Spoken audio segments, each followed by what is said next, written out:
అందరికీ నమస్కారము. మంచివారితో స్నేహం చేయడం వలన చక్కని నడవడి ఎలా వస్తుంది అని ఈ పద్యం ద్వారా వేమనయోగి తెలియజేసినారు.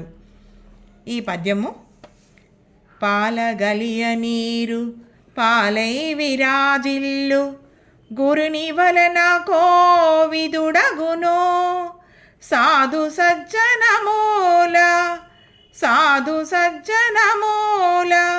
సంగతిట్లుండురా విశ్వదాభిరామ వినురవీమ.